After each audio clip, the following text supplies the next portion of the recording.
Good evening, my fellow citizens. This government, as promised, has maintained the closest surveillance of the Soviet military buildup on the island of Cuba. Within the past week, unmistakable evidence has established the fact that a series of offensive missile sites is now in preparation on that imprisoned island.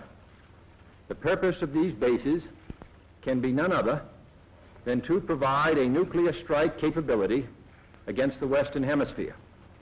Only last Thursday, as evidence of this rapid offensive buildup was already in my hand, Soviet Foreign Minister Gromyko told me in my office that he was instructed to make it clear once again, as he said his government had already done, that Soviet assistance to Cuba, and I quote, pursued solely the purpose of contributing to the defense capabilities of Cuba, unquote.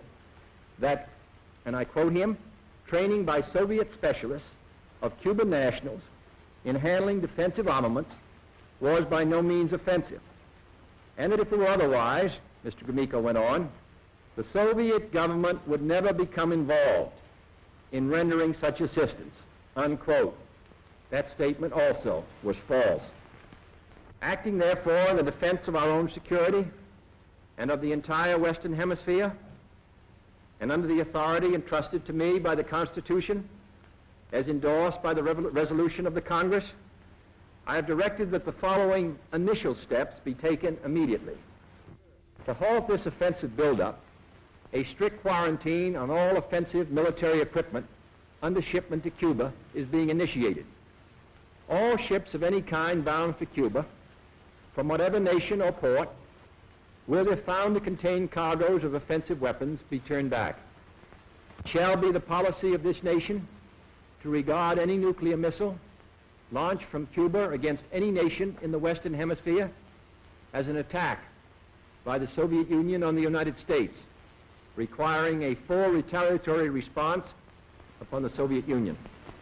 I call upon Chairman Khrushchev to halt and eliminate this clandestine, reckless, and provocative threat to world peace and to stable relations between our two nations. I call upon him further to abandon this course of world domination and to join in an historic effort to end the perilous arms race and to transform the history of man. Our goal is not the victory of might, but the vindication of right. Not peace at the expense of freedom, but both peace and freedom here in this hemisphere, and we hope around the world. God willing, that goal will be achieved.